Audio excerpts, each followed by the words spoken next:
नमस्कार सभी दोस्तों को। दोस्तों, आज की मेरी कहानी है तेनालीराम की कहानी और कहानी का शीर्षक है कि मृत्युदंड की धमकी।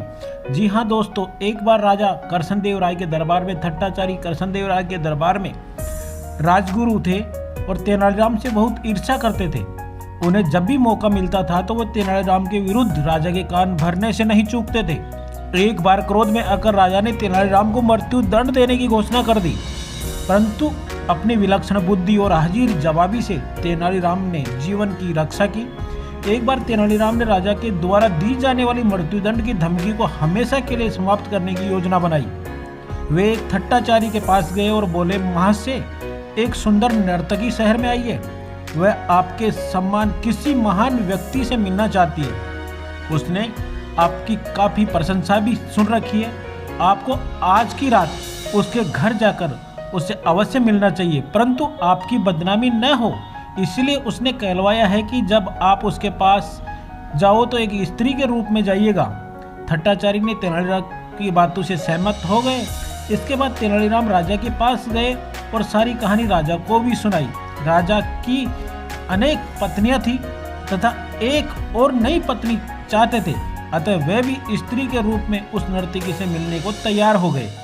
शाम होते ही तेनालीराम ने उस भवन की सारी बत्तियां बुझा दी जहां उसने राजा को बुलाया था। स्त्री के वेश में थट्टाचारी पहुंचे और अंधेरे कक्ष में जाकर बैठ गए।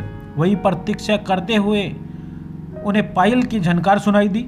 उन्होंने देखा कि एक स्त्री ने कमरे में प्रवेश किया है, परंतु अंधेरे के कारण उसका चेहरा ठीक से देख नहीं पाए।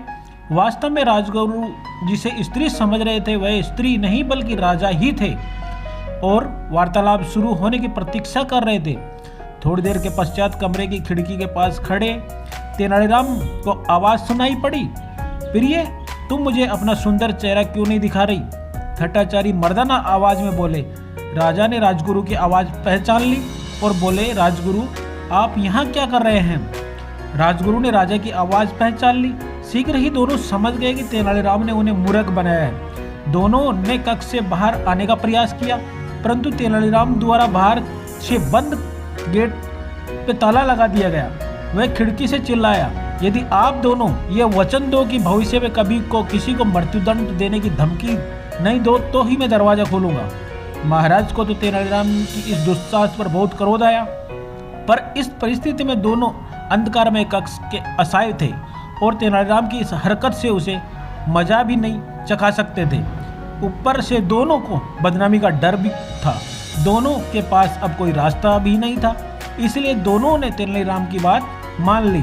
जी हाँ दोस्तों, इस कहानी से शिक्षा मिलती, जब आप में विवेक हो तो आप असंभव काम को भी संभव बना सकते हैं, जिस प्रकार से तेनालीराम ने मृत्युदंड की सजा के लिए इतना कुछ किया। जी हाँ दोस्तों, कैसी लगी आपको ये कहानी? अगर अच्छी लगी तो प्लीज़ हमारे चैनल को लाइक, शेयर, सब्सक्राइब जरूर करें।